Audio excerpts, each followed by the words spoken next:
You're watching Drakewing Gaming. Enjoy the video. Hey guys and gals, Nary here from Drakewing Gaming. I sub you know me on Twitter, the Gaming Drag. Today I'm coming back at you another Let's Play episode of No More Future. So y'all, without further ado, let's go ahead and jump right back into it, shall we? Alarm Chan, you are up. 1 second, y'all. Let me check something real quick. Alarm Chan, you are up. And let's go. Alright. It could also be that your bionic hearing is better than you gave it credit for. Mary never mentioned anything about that before, but it sounds like something she'd do. Let me see if I can... There you go. Music's nice, though. I like the music. Yeah, it sounds like my preferences got changed a bit. Okay, there we go. Okay, perfect. Alright. Right behind your back, that is. You shake your head at the thought, not wanting to waste any more time debating the topic in your head. The day's not going to be the same as the last few days. You're going to make sure of that. You leave the swarms of passers-by behind and keep heading onwards, trying to shut out both the outside world and your own thoughts while you focus on your self-appointed duties. It's good that you headed out when you did, you reckon. Judging by the color of the sky, the stores aren't going to be open for a whole lot longer. Well, not the good ones anyway. There are a few stores that are open 24/7, but that's only because they employ AI-powered robots to run the place. And now that you look like one of their employees, it's probably not a great idea to go visit. You already deal with enough identity crises on a regular basis as it is. Isaac? In the midst of your ponderings, you hear your name uttered by a stranger nearby, right as you're about to cross a gap in the sidewalk. You instinctively turn to face this new potential threat, only to be greeted by a familiar visage. Nim! Nim? You're surprised to find your friend out and about in this part of the town, so late in the day, but the surprise quickly gives way to relief. Hey, how are you doing? I didn't expect to run into you all of a sudden. Me neither. I haven't seen you in ages. Ages? Hasn't it only been a few days since we last spoke? Well, it sure felt like ages. Haven't heard from you since you came to my place. I thought you died again, or worse. Alright, sure. Your friend always did have a penchant for the dramatic. No wonder he's working as a streamer now.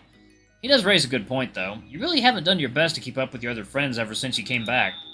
Hardly ideal behavior, especially coming from someone who Nem thought was dead until last week. Sorry about that. I didn't mean to make you worry. Honestly, I haven't been doing all that great. Had a rough time last Sunday, and my mood's been shit ever since. Plus, I don't want to bother you on a weekday. You seemed really busy between your waiter job and your streaming career, and I don't want to get in the way. Hey, it's cool. I was joking. You're fine. You don't have to apologize for needing some time to yourself. Happens to everybody.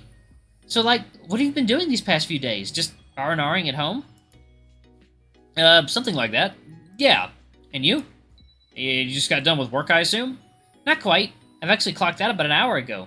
Give or take a few minutes. I got home pretty quick, but then I realized a little too late that I was running low on groceries.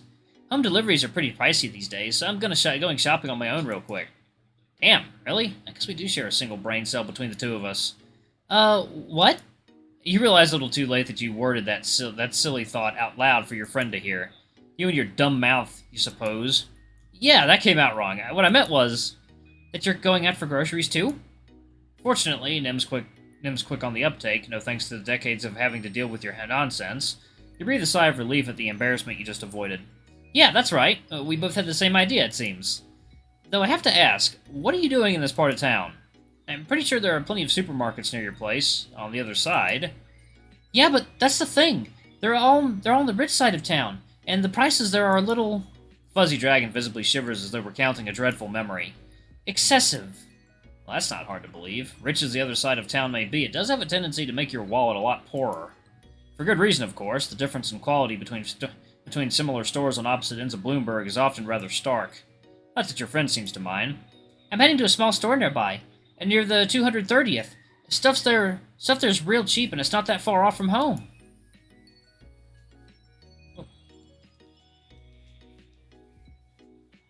1 second, y'all. There we go. There we go. Okay. Oh, that place. Now it's your turn to shudder as you picture that place in your head, which you'd only dared to visit once. I don't know, that place never really vibed with me. I went there once to fetch some food real quick, and the eggs I bought for my pasta practically spoiled midway home. Really? Sheesh, that's harsh.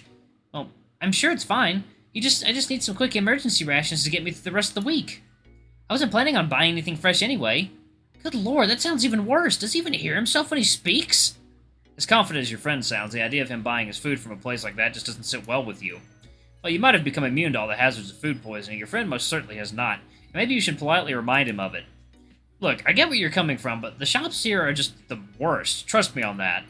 Unless you want to spend the next week hunched over in your bathroom, I suggest we do our shopping elsewhere. There's a big supermarket on 15th Avenue near the old park. I was heading there just now. Want to come with? Your friend looks unsure all of a sudden, his gaze briefly darting away from yours. Are you sure? Isn't that place a little expensive? I mean, kinda, but it's not that bad. Plus, if the prices really are too high, I could always lend you some cash to make up the difference. No way! I mean, I could never ask that of you. Hey, don't sweat it. I really don't mind.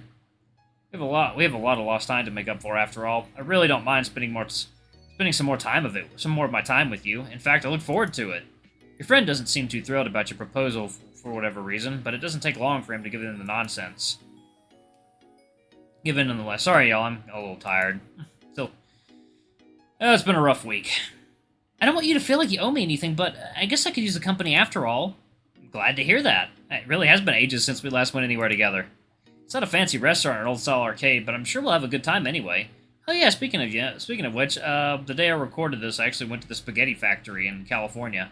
It's incredible. It's amazing. I'm probably going to post pictures of it on Twitter. Anyway. Same here. Lead the way. Alright, let's see. What do we got? Oh, okay. And so, with a chatty friend at your side, you resume your mundane journey to the supermarket. The endless whispers and mutterings of the people around you, as well as the sounds of the town in its entirety, are quickly drowned out by the dragon's sheer energy and enthusiasm, and the myriad of topics he wishes to inquire you about. You almost don't notice time ticking away, and your surroundings rapidly change. Oh, that's cool. The nice side of Bloomberg isn't that far away from the bad side, and yet it feels like an entirely different city all the same. Gaudy stores, beautiful villas, solid infrastructure, perhaps not as technologically advanced as New Relay, but a relative paradise for its residents nonetheless. This is... Blah. You're not as unfamiliar with the surroundings as Nem is, having lived there for the vast majority of your life, but even you struggle to find something unseemly in this beautiful, almost sparkling place. Is this what the poor side of town would look like? Had the wealthy mayors of the past 50 years only dropped a few pennies the opposite way every once in a while? Or is the other half of town simply a lost cause beyond rehabilitation, and this neighborhood is merely a window into an impossible alternate reality? Perhaps you're taking this a little too seriously, all things considered. Best to put your wandering thoughts to a halt for now, before your friend starts thinking you're ignoring him. By the way, everything alright with your sister? Nim immediately turns upon hearing your question, looking a little bothered by it. Huh? You mean Yumi? Yeah, her. Last I saw her, she seemed pretty overwhelmed. I hope she's doing okay.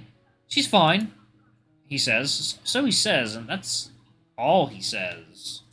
Oh, interesting. Interesting. Oh, Yumi's okay. Not exactly reassuring, all things considered, but a certain look on Nim's face is enough to convince you not to pry any further. Seeing as though you're not going to get any further with him on this topic, you quickly decide to move the conversation on to something else.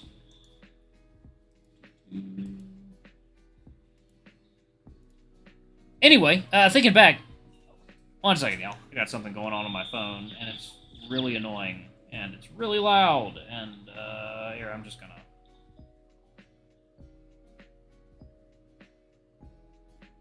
There. Anyway, thinking back, it's been, quite a while since the two of us went out together like this, hasn't it? Nimrod suddenly furrows his brow in wonder, though his faint smile hints that his musings are a little happier now. It sure has, hasn't it? When was the last time we... Oh, now I remember. It was right as the college year was about to begin with, wasn't it? Your smile visibly widens as a storm of pleasant memories rolls into your mind as if on reflex. Yeah, I think so too. We were running around town searching for our missing books, weren't we? Oh, one second, y'all. Give me one moment. One second, y'all. One moment. Sorry about that. We'll rejoin momentarily. There we go. Alright. Okay, should be good. Okay, we should be good now. Okay. We're running around town searching for our missing books, weren't we? God, we took forever to find them all. Don't get me started on that. We almost went insane looking for all that useless junk. All the schools we went through before college used ebooks like every other school on Earth. For some reason, Bloomberg College still uses physical textbooks. Whose idea even was it? No way they did that to cut down on costs, so what gives? Huh. Maybe the teachers are all super old-timey. I could believe that, what with half of them looking like they woke up in a coffin the day before school started. In spite of your best efforts to stay composed, you can't help but visibly cringe upon hearing your friend's quip, prompting an immediate concerned reaction from Nem. Did I say something wrong? No, you're fine. It was a nice joke. I just need more time to get accustomed to the kind of humor again. I usually hear people mention me coming back from the dead in a very negative term these days. Hey, why didn't you say so sooner? I would have stopped if only you told me. The anger in the dragon's voice is suddenly dialed to 11, taking you by surprise.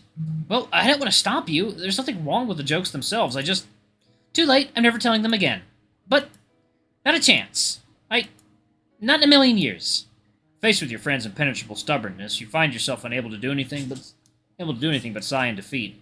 Really, you don't have to go out of your way like that for me. Are you crazy? Of course I do. That's what friends are all about. Plus, I already know you're pretty sensitive to insults and such. I remember when everyone used to make fun of you for still not having your own phone in elementary school. Yeah, I remember that too. Chasing the bad memories out of your head, you try to refocus your attention onto your friend. Anyway, I guess this doesn't really excuse me for not realizing this sooner. I get the feeling you already get enough shit from others as it is. I really don't want to be part of the problem, too. Yep, stubborn indeed, your friend is. In a decidedly good way. Trust me, you're not a part of my problem. You're not a part of any problem. Thanks, Nem. The stars on Nem's white and purple cheeks tinge red all of a sudden.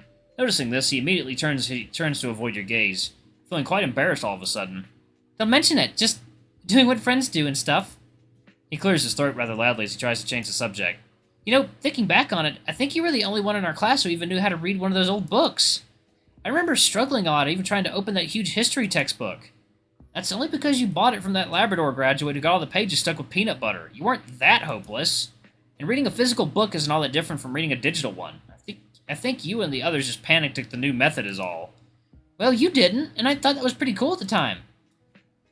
It's only because I grew up with that kind of stuff, and there's hardly anything cool about it. Heh. Not when that's literally all I had. Your gaze remains fixed on the floor. Almost as if you're trying to lose your stream of thought into the myriad of cracks on the sidewalk beneath you. Judging by the tone in his voice, Nem appears to be doing something similar himself. Yeah, your parents were a bit old-timey like that too, weren't they? Honestly, your bullies weren't the only ones wondering how you had never had a phone until you were 16. I still can't believe I had to teach you how to use one of my... Ow! As a result of neither looking where you were going, Nimrin's forehead is suddenly bonked by a black and white ball that apparently flew in from a lawn across the road. Oh my god. Are you alright? I'm fine. I barely felt that. Are you sure? That's not gonna end up swelling like... Of course not. Don't start acting like my mom. The dragon's gaze veers towards the source of your discussion, which manages to get itself stuck under a car. The life cycle of the average playing ball, you suppose. I'll go get that real quick. You go and look for the owners. Nem doesn't wait for your response as he immediately sets out to perform his duty, leaving you to your own. You reckon you should probably be upset at having something like this forced upon you all of a sudden, but you're really not, truth be told. You're just happy to help out, you suppose, like Nem is. You proceed to scout your surroundings, wondering who could possibly toss a toy so carelessly into the busy road. Not long after, the answer quickly presents itself. A small group of children begin to pour out of the nearby park and into the street, their gazes as fearful and uncertain as the rest of the onlookers you've met today. All but one, that is. Hey, mister, could you throw that back our way? The rest of the kids hastily cover the young boy's mouth with their hands, likely fearing retribution from either you or their supervisors. Or maybe they're scared you'll kill them and take their place like the one host from today's talk show. Hard to know for certain. Upon noticing the kids, but not their worried expressions, it seems, Nem's annoyed frown softens considerably, and he eagerly promises them his help. Sure, just 1 second. Just gotta... The dragon puts the ball down on the ground and makes as if to kick it, but his precarious stance and 10 steps of wind up are anything but encouraging. You hastily stop him before he can send the poor ball deep into the stratosphere. Here, let me. With practiced finesse, you gently kick the ball forward and upward with your paw, like you've done countless times before. It flies over the busy street far above the windshields of nearby cars at a controlled speed, until it gently lands in the outstretched arms of one of the boys. I got it! Dude, that was a sick kick! The child who grabbed the ball, the same that asked for your help earlier, turns to look at you with a genuinely kind smile on his face. Thanks, Mr. Robot, sir! Mr. Robot, sir?